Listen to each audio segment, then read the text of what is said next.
C'est une route où l'on suit son ombre le matin. Le seul chemin de Compostelle qui serpente d'est en ouest. Il prend naissance à Arles et passe par Saint-Gilles-du-Gard. Il traverse la petite Camargue. C'est sûrement le départ le plus secret des 4 grandes routes qui convergent vers l'Espagne. Il faut se lever à la lune pour affronter la canicule. Petit déjeuner à 5h30 pour Cécile et Alix. Elles ont dormi à l'auberge des Pèlerins à Saint-Gilles. Pas très bien, il faisait chaud. Elles se préparent à leur 2e jour de marche. Alix, je prends ça dans mon sac. On n'a vu personne pour l'instant sur les chemins. Il n'y a personne? Non, on a fait qu'une journée, hein, mais on a croisé personne pour l'instant. Ouais. Il n'y a que vous, par cette chaleur? Oui, on est complètement folles. En fin de journée, leur sac semblera peser 1 tonne. Alors tout est compté. C'est vraiment le minimum en fait, vital on va dire. Donc c'est ça, c'est de l'eau, quelque chose pour dormir le soir, pour pas avoir trop froid si on dort à la belle étoile. Et puis voilà, quelques affaires essentielles. Pas de tenue de soirée? Non, pas de tenue de soirée. Elles ont 30 ans, sont toutes les 2 collègues de travail, infirmières à Paris. Elles se connaissent peu finalement, mais elles ont choisi pendant 5 jours de regarder dans la même direction. C'est une démarche personnelle, chacun recherche un peu ce qu'il veut. C'est un cheminement et voilà. Après, il y en a qui font ça comme défi. Enfin, moi, c'est pas pour ça que je le fais, quoi. Et vous, Cécile? Moi c'est pareil aussi, voir des nouveaux paysages, un ressourcement aussi spirituel également. Elles n'iront pas jusqu'à Saint-Jacques, les vacances sont trop courtes. Leurs photos sont un regard frais sur la nature, pas de selfie. Des fruits, des fleurs, des animaux, au gré du chemin. On est là, je pense. Ah d'accord.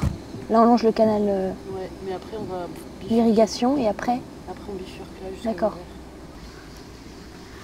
Cécile, très posée, et Alix, la plus vive. Souvent c'est le silence qui les relie. Moi là j'ai pensé à rien. C'est apaisant quoi. Les oiseaux, le cours d'eau, là quand on a commencé à longer le canal, c'est vraiment agréable. Ouais. Là, on entend les C'est un bruits, on entend ressourcement. les oiseaux, enfin on prend plus attention en fait aux bruits qui nous entourent. Et à soi? Et à soi aussi, ouais. Leur route est jalonnée de lieux saints, comme l'abbatiale de Saint-Gilles. C'était au XIIe siècle le 4e lieu de pèlerinage des chrétiens. 30 000 fidèles pouvaient s'y recueillir. Ils sont beaucoup moins nombreux aujourd'hui. Notre guide nous ouvre la crypte monumentale où repose la dépouille de Saint-Gilles, le guérisseur. Tous les petits papiers que vous voyez, ce sont des prières, parce qu'on dit que Saint-Gilles guérit l'infertilité chez la femme, qu'il soigne les maladies nerveuses, qu'il protège les enfants, qu'il protège également de la peur contre le feu et qu'il soigne aussi plein d'autres maladies. Après 30 km de marche sous le soleil, les jeunes femmes donnent un autre relief à leur vie. C'est un peu une rupture de la vie quotidienne, quoi. C'est un chemin vraiment.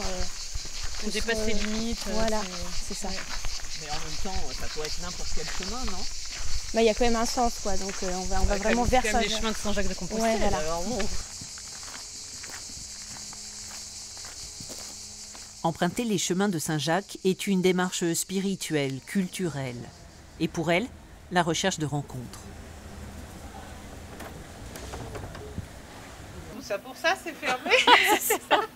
Après toute Après cette marche. dans les petits villages en général, ça arrive souvent que ça soit fermé. Mais après il faut essayer le presbytère, parfois ils peuvent nous ouvrir quand on est des pèlerins. C'est déjà arrivé, ouais. Le presbytère est ici, là. Vous montez ici, sur votre gauche, là, ici. Voilà, c'est l'école du château, donc voilà. Voilà, ici, ouais, c'est là où il y a monsieur le curé. Pour nous répondre, Normalement, il y a monsieur le curé qui est là. Ah bon, parfait. Merci, monsieur. Chez le curé de Vauvert, elles viennent chercher une validation officielle, et pas n'importe laquelle. On marche depuis Saint-Gilles, depuis même Arles, on est parti de là. Ah oui, Arles, Saint-Gilles, et puis après... Et là, après, on va faire Montpellier-Saint-Guilhem-le-Désert. Leur récompense, c'est ce tampon qui marque chaque étape sur leur passeport de pèlerin. Et le vieux prêtre occitan leur ouvre une autre voie. Mi fraile guardia, sian qu'una pugnada, mai sauven la terre et faguet. Signao, vous comprenez pas? Hein? Ah ouais, dans la vie courante, c'est pas comme ça. Hein. Vous avez déjà vu, vous, les gens à Paris, vous adresser la parole comme ça, dans le métro, avec les écouteurs et quand ils sont sur leur portable, enfin, c'est juste impossible. Alix emprunte pour la 3e année les chemins de Saint-Jacques. Elle y a entraîné Cécile. Les 2 infirmières ne se verront plus jamais dans les couloirs de la clinique de la même façon.